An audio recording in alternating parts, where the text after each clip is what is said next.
अस्सलाम वालेकुम dear students and hope you all are doing well. तो आज मैं आपके लिए एक और लेक्चर लेके आ रहा हूं for the class 12th in the play list of the moving charge and magnetism. तो आपको पता है कि ये चैप्टर या ये वाला जो प्ले लिस्ट है ये उसके आखिरी लेक्चर से 2-3 लेक्चर्स होंगे बस, तो उसके बाद ये इख्तिताम पजीर हो जाएगा। आज जो हमारा टॉपिक रहेगा बहुत ही महत्वपूर्ण टॉपिक है, बहुत ही मजेदार टॉपिक है and the topic is named as current loop as a magnetic dipole. आपने इलेक्ट्रिक डाइपोल के बारे में तो सब पढ़ा है इलेक्ट्रोस्टैटिक्स में। अब मसला यह है कि मैग्नेटिज्म में या इलेक्ट्रोड मैग्नेटिज्म में ये मैग्नेटिक डाइपोल क्या होता है, किसको हम मैग्नेटिक डाइपोल कहेंगे। तो यहां पर मैं जो टॉपिक का नाम दे रहा हूं तो वहीं से आपको पता चलेगा कि एक मैग्नेटिक डाइपोल हम किसे कह सकते हैं, यहां पर मैग्नेटिक डाइपोल क्या चीज होती है। तो एक करंट लूप, अगर आपके पास एक सर्कुलर कॉइल होगी और उसमें आपने एक करंट चला दी, अरे कोई भी लूप होगा मगर अगर उस लूप के थ्रू करंट जा रही है वो एक मैग्नेटिक डाइपोल बनेगा। यानी कि यहां पर डाइपोल दो पोल्स को अलग अलग नहीं लाने हैं, बस आपने एक ही काम करना है, एक सर्कुलर लूप लाओ और उसमें करंट चलाओ, बस आपके सामने एक मैग्नेटिक डाइपोल तैयार हो गया। समझ में आया? तो मैं अभी आपको बोल रहा हूं कि मैग्नेटिक डाइपोल कैसे बनाते हैं और ये किस चीज को हम बोलते हैं, तो वही निकालेंगे, वही टॉपिक पढ़ेंगे आज और इसका मैग्नेटिक डाइपोल मोमेंट भी निकालेंगे कि वो किसके बराबर होता है। ठीक है, तो यहां पर टॉपिक रहेगा हमारा सर्क्यूलर, क्योंकि हमने सर्क्यूलर लूप के बारे में पढ़ा है। Circular current loop, circular current loop, जब तक करंट नहीं चलेगी एक लूप के थ्रू तब तक वो मैग्नेटिक डाइपोल नहीं बनेगा। तो इसका मतलब है कि एक लूप और करंट, मतलब कि एक क्लोज्ड पाथ और करंट उसमें जानी चाहिए, तब जाके मैं कहूंगा कि वो मैग्नेटिक डाइपोल कहला सकता है। तो circular current loop as a magnetic dipole, as a magnetic dipole. तो ये मैग्नेटिक डाइपोल कैसे कहलाता है तो वो आज इस प्ले लिस्ट के लेक्चर में पता चलेगा आपको कि ये मैग्नेटिक डाइपोल कैसे बिहेव करता है। मगर उससे पहले मैं आपको एक बात बता दूं, वो ये है कि हम थोड़ा पीछे जाते हैं इलेक्ट्रोस्टैटिक्स में। तो इलेक्ट्रोस्टैटिक्स माशाल्लाह आपको मुंह ज़बानी याद होगी कि कहां पर क्या टॉपिक है और क्या चीज निकाल के रखा है हमने। तो मैं अगर आपको क्वेश्चन पूछ रहा हूं कि बताइए एक डाइपोल क्या करता है, इलेक्ट्रिक डाइपोल क्या करता है, तो आप बोलेंगे कि सर इलेक्ट्रिक डाइपोल का एक ही काम है, इलेक्ट्रिक फील्ड क्रिएट करना। ठीक है, तो बहुत अच्छा। तो इलेक्ट्रिक डाइपोल अलग अलग पॉइंट पे अलग अलग इलेक्ट्रिक फील्ड क्रिएट करता है। मगर मैं यहां पर एक क्वेश्चन आपको पूछूंगा कि बताइए एक electric dipole at a point on it's action line, यानी कि उसकी एक्सिस पे बताइए कितना इलेक्ट्रिक फील्ड पैदा करेगा। तो आप बोलेंगे कि सर अगर हम यहां पर एक डाइपोल लेंगे, उसका ये माइनस क्यू है और यहां पर प्लस क्यू है, ये एक डाइपोल है हमारे पास और ये इसकी एक्शन लाइन है और यहां पर आप ये पॉइंट भी है, this is the point of concentration.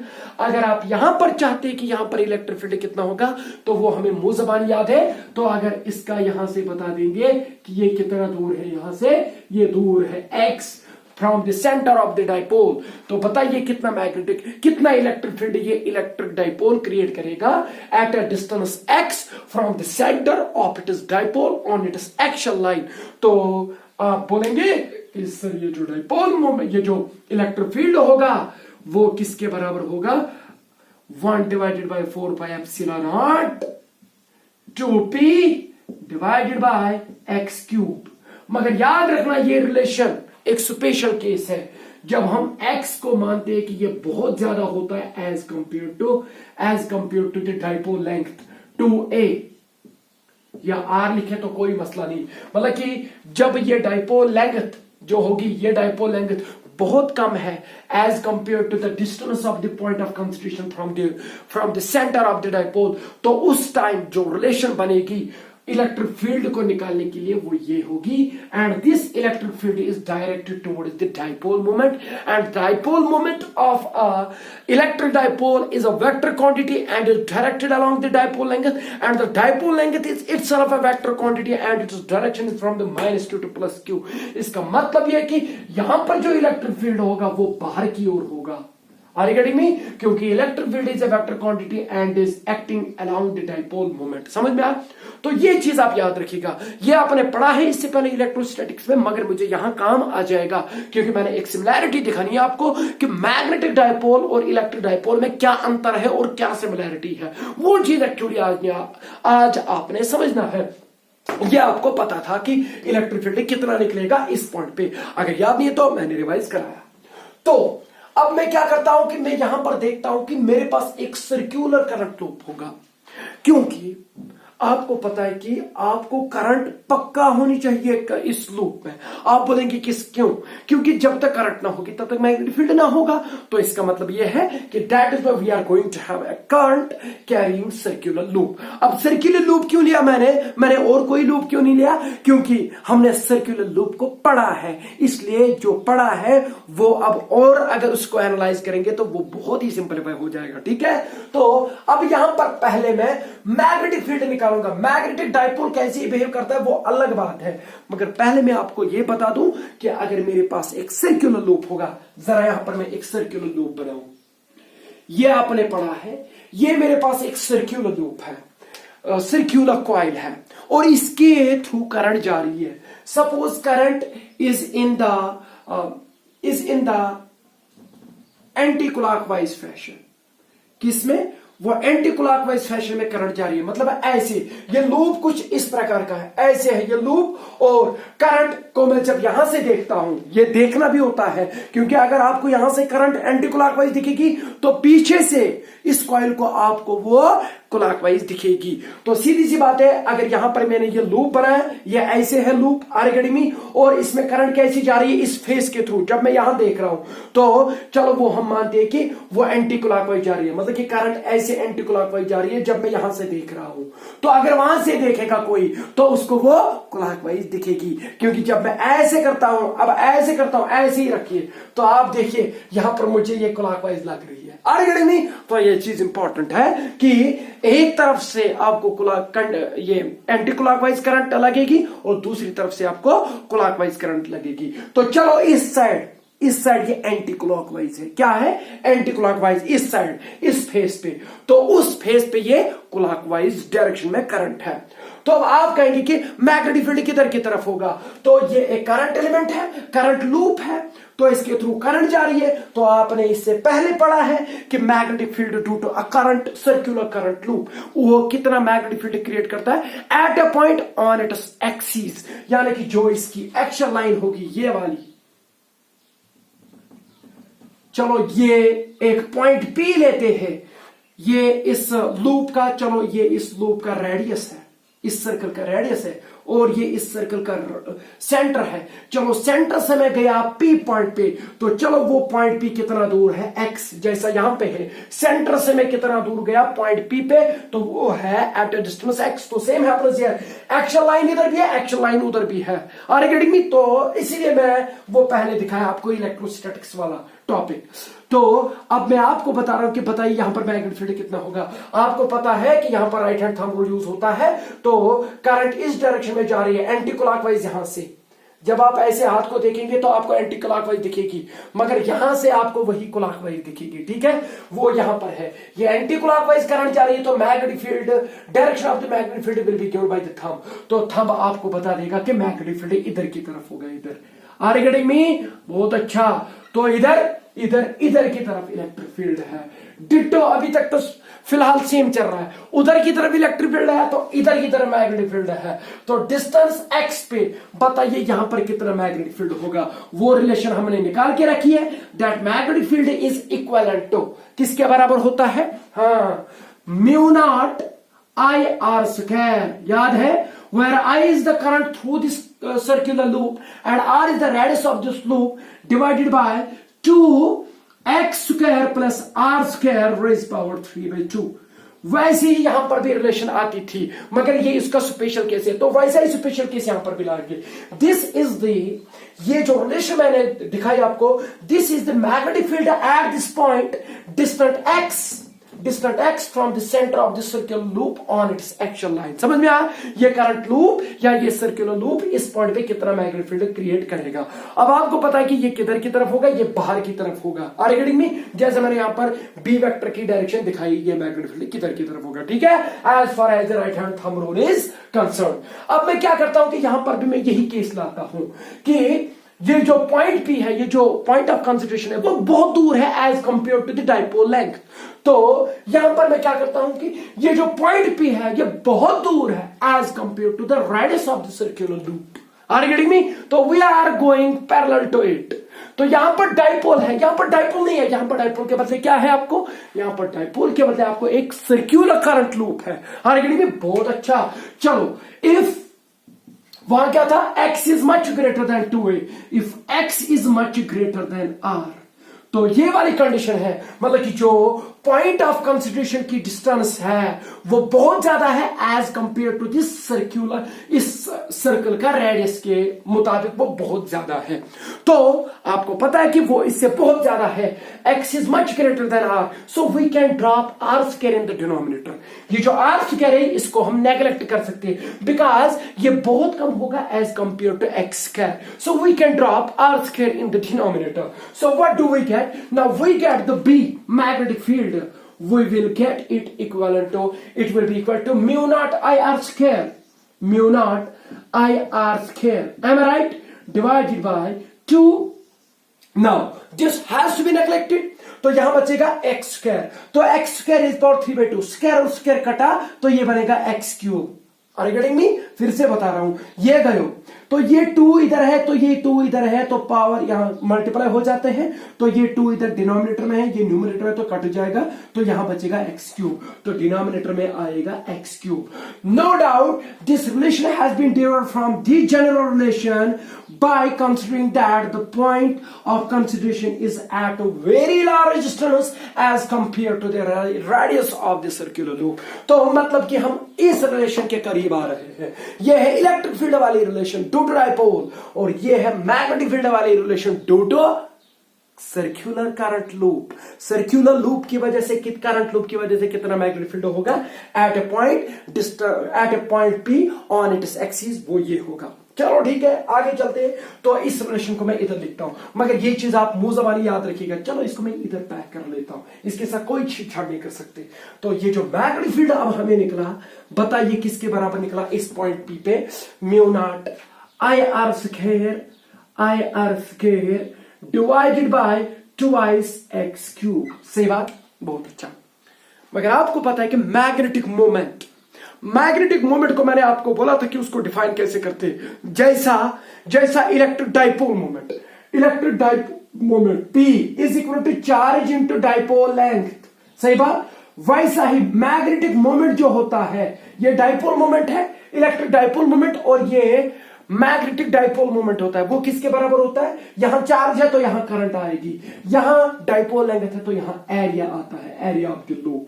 तो इसका मतलब ये है कि यहां पर हम एरिया को इंट्रोड्यूस करेंगे, क्योंकि हमने मैग्नेटिक मोमेंट निकालना है। तो मैग्नेटिक मोमेंट में आपने यहां डाइपोल लेंथ थी, तो यहां पर आपने क्या लाना पड़ेगा, यहां पर आपने एरिया लाना पड़ेगा। तो अब आपको पता है कि इस सर्कल का एरिया क्या होगा, इसका रेडियस r है, तो इसका जो एरिया होगा ये this will be pi r square. इधर r स्क्वायर है, पाई नहीं है, तो पाई को इंट्रोड्यूस करो। तो मैं गलत कर रहा हूं, मैं पाई को इंट्रोड्यूस कर रहा हूं, मगर मैं डिनोमिनेटर में भी पाई करूंगा तो पाई और पाई कटेगा, मगर मुझे एक रिलेशन देगा, वो है एरिया वाली रिलेशन। तो मैग्नेटिक फील्ड यही मैं लिखूंगा म्यू नॉट I, लिखा सही, R स्क्वायर नहीं लिखूंगा, मैं पाई R स्क्वायर लिखूंगा।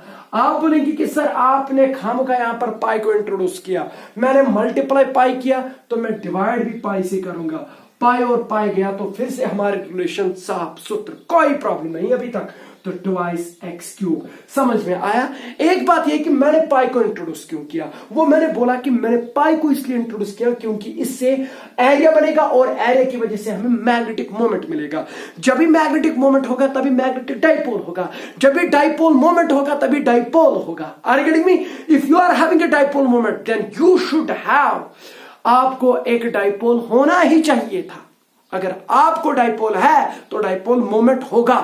There is a dipole and there is no dipole, ये बात नहीं हो सकती, क्योंकि जब आपके पास डाइपोल होता है तो डाइपोल मोमेंट होगा। तो अगर मैं डाइपोल इसको बनाना चाहता हूं तो मुझे डाइपोल मोमेंट होना चाहिए। कौन सा dipole moment? Magnetic dipole moment. और मैग्नेटिक डाइपोल मोमेंट होता है करंट इनटू एरिया। यहां पर एरिया के लिए मैंने रिलेशन निकाली क्योंकि मुझे डाइपोल मोमेंट निकालना चाहिए। आप बोलेंगे क्यों? क्योंकि इधर इलेक्ट्रिक फील्ड में डाइपोल मोमेंट है तो इधर मैग्नेटिक फील्ड में मुझे मैग्नेटिक मोमेंट होना चाहिए। That is why I have multiplied by pi and divided by pi in order to get the area. Why? You know very well this thing now. No magnetic field जो आएगा इसका magnitude वो आएगा mu naught, मैं लिखा mu nought, I लिखा, what is pi r square? It is the area of this circular loop. Am I right और not? तो चलो इसको मैं कैपिटल ए से लिखता हूं। Now you know what is going to happen. तो इधर करंट है, इधर एरिया है, current into area, current into area, magnetic moment, charge into dipole angle, dipole moment वो इधर है, इधर इलेक्ट्रिक फील्ड है, इधर डाइपोल मोमेंट है, इधर मैग्नेटिक फील्ड है तो इधर मैग्नेटिक मोमेंट आ गया। Are you getting me? तो जब इलेक्ट्रिक फील्ड है, जब इलेक्ट्रिक डाइपोल मोमेंट है, डाइपोल मोमेंट है, तो ये इस बात की गवाही देता है कि आपको इलेक्ट्रिक डाइपोल है। जब आपको इलेक्ट्रिक मैग्नेटिक डाइपोल मोमेंट होगा तो ये इस बात की गवाही देगा कि आपके पास एक मैग्नेटिक डाइपोल है। Are you getting me? That is why I am going to derive that relation. तो pi 2x square cube, am I right? मैं अभी तक कुछ नहीं कर रहा हूं, बस थोड़ी बहुत मैनिपुलेशन किया है।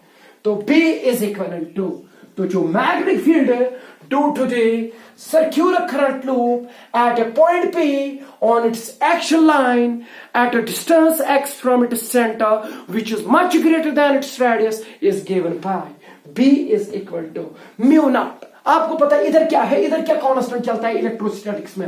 1/4 पाई एप्सिलॉन नॉट। और मैग्नेटिज्म में क्या कांस्टेंट चलता है? म्यू नॉट बाय 4 पाई। अरे याद है वहां कांस्टेंट क्या चलता है?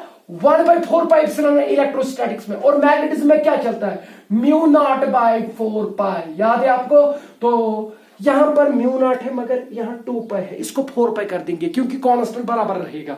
तो इधर मैं लिखा म्यू नॉट, मैं कुछ नहीं कर रहा। आपने देखा कि ये जो रिलेशन है वो ये है, वो ये है, वो ये है, वो ये है, वो ये है। Are you getting me? I am not doing anything, बस मैनिपुलेशन कर रहा हूं। म्यू नॉट, इसको साफ सुथरा बनाएंगे तो हमें पता है कि मैग्नेटिज्म में जो कांस्टेंट चलता है वो म्यू नॉट बाय 4 पाई चलता है। इधर हमें 2 पाई है तो मैं लिखूंगा 4 पाई। लिखा 4 पाई। गलत किया कि नहीं किया? बिल्कुल गलत किया। सर इधर 2 ही था, आपने 4 किया, तो इसका मतलब कि मैंने किससे मल्टीप्लाई किया? डिनोमिनेटर में 2 से।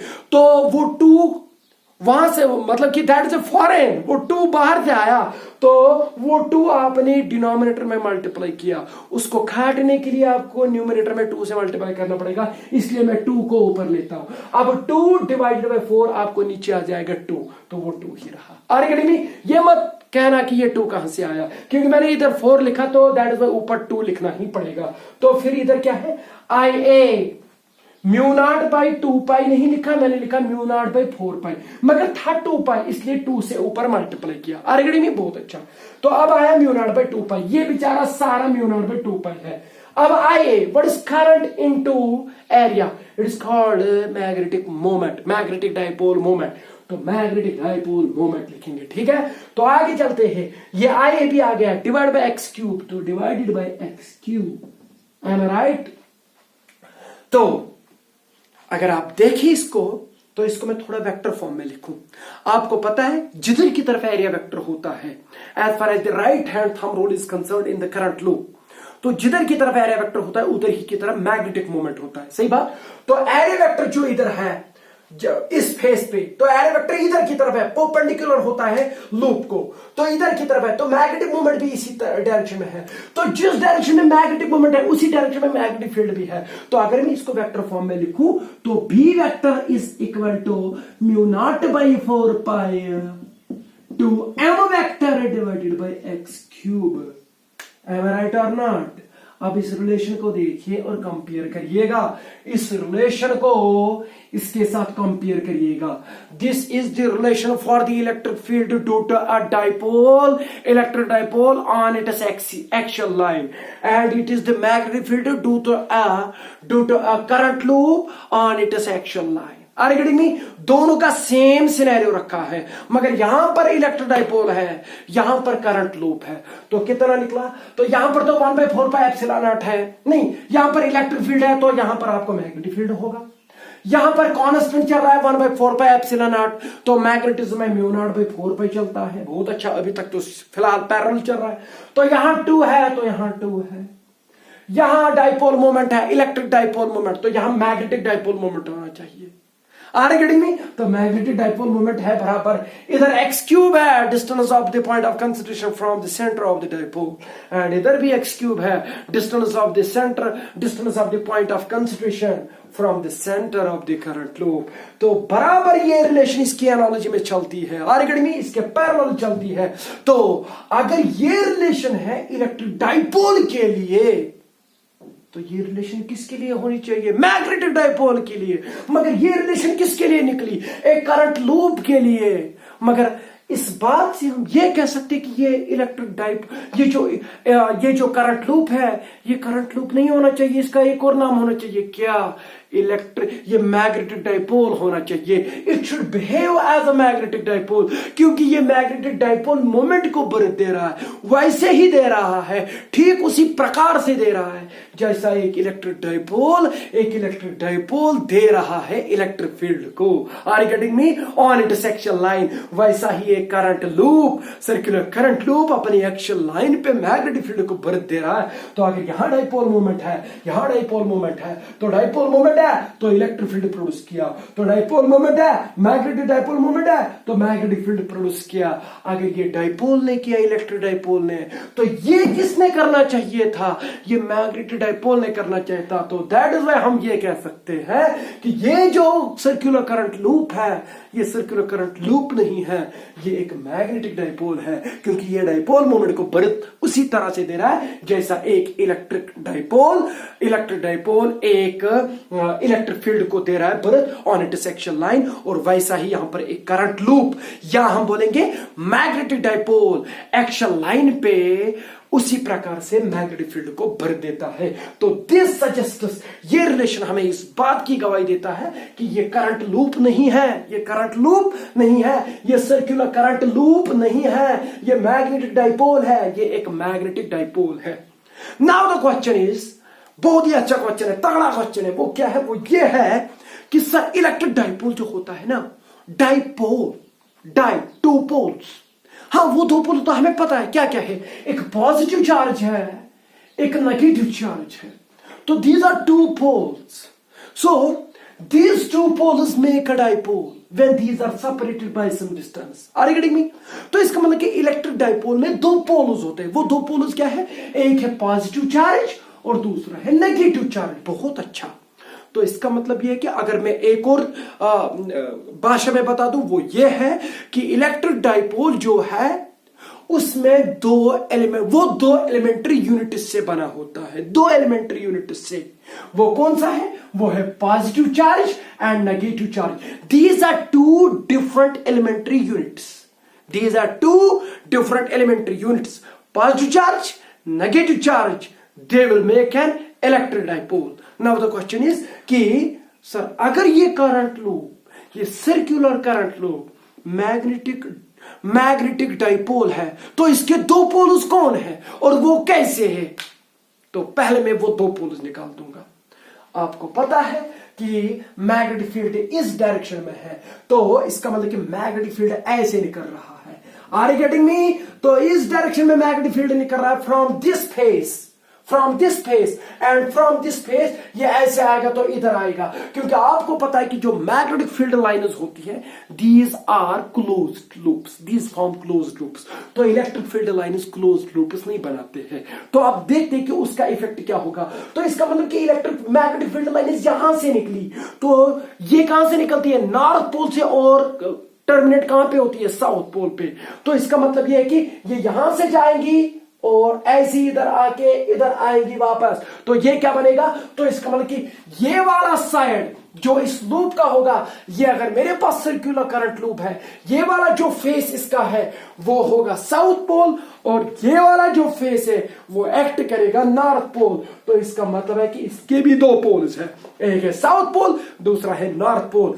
द फेस, वो फेस जिसमें आपको करंट कैसी थी, anti clockwise, that will act as north pole. क्यों, जब एंटी क्लॉकवाइज होगी तो मैग्नेटिक फील्ड इस डायरेक्शन में होगा, तो मैग्नेटिक फील्ड कहां से ऑरिजिनेट होता है, इमेनेट होता है एक्सटर्नली, नॉर्थ पोल से, तो this will act as north pole. और अगर वहां से जाएंगे तो पीछे देखेंगे इस सर्कुलर लूप को, तो इसमें जो करंट है वो कैसी थी, क्लॉकवाइज, तो इसका मतलब कि मैग्नेटिक फील्ड वहां से आके इधर आ रहा है, तो ये साउथ पोल होना चाहिए। तो पीछे साउथ पोल है और आगे नॉर्थ पोल है, तो इसका मतलब कि इसके भी दो डाइपोल्स है आर्गेनिक में, एक है साउथ पोल और दूसरा नॉर्थ पोल।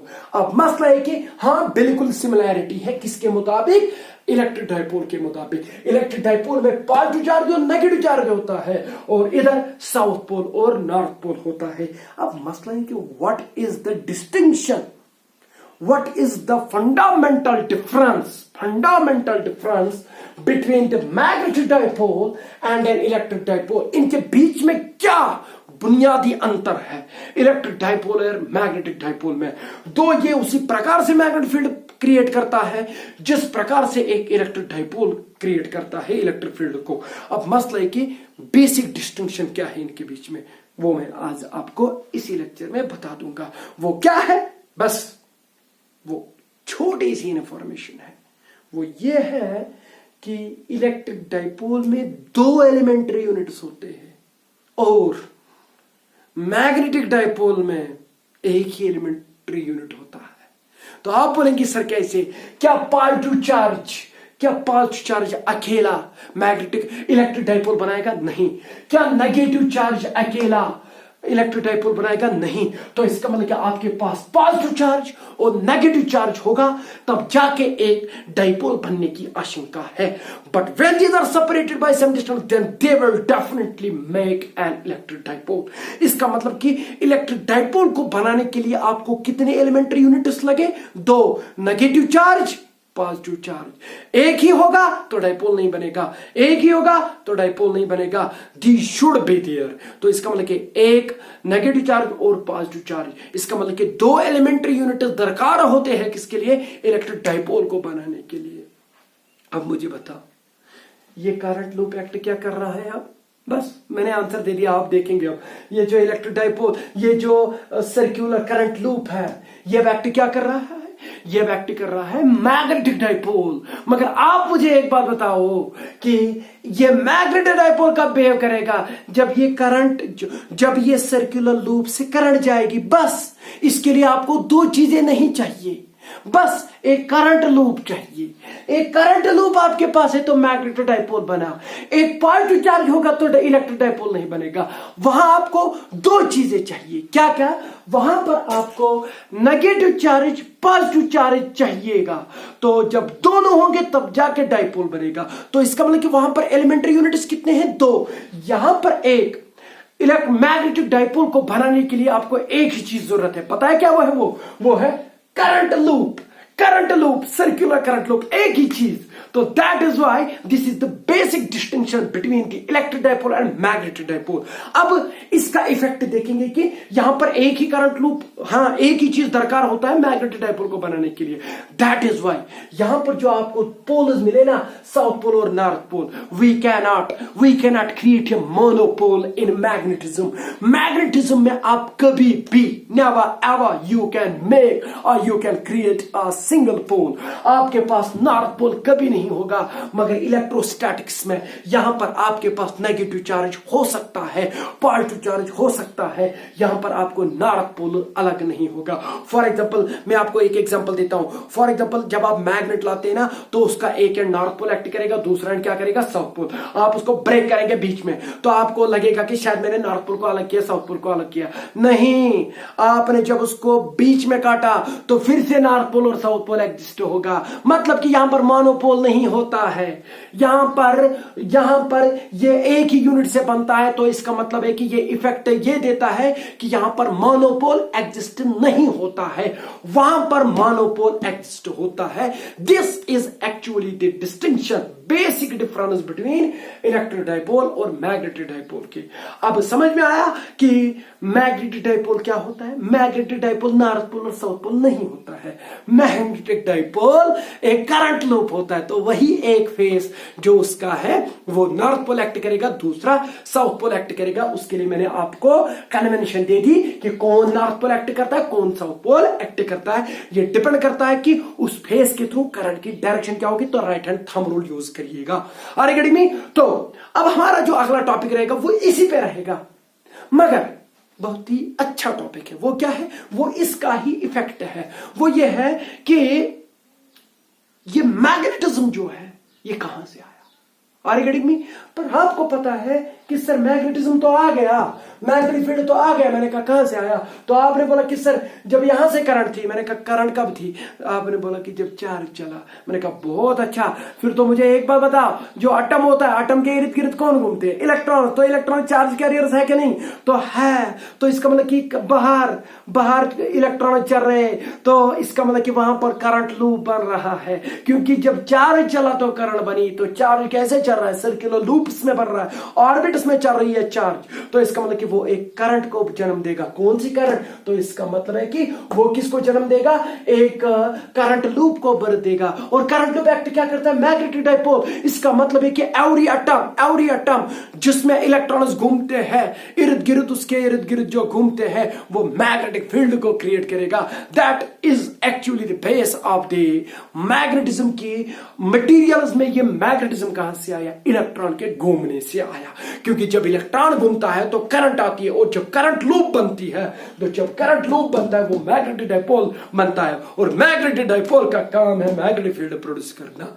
बस this is the topic which will be इंशाअल्लाह discussed in the future lecture. Are you getting me? तो मुझे लगता है आज के लिए इतना काफी। थैंक यू, शुक्रिया।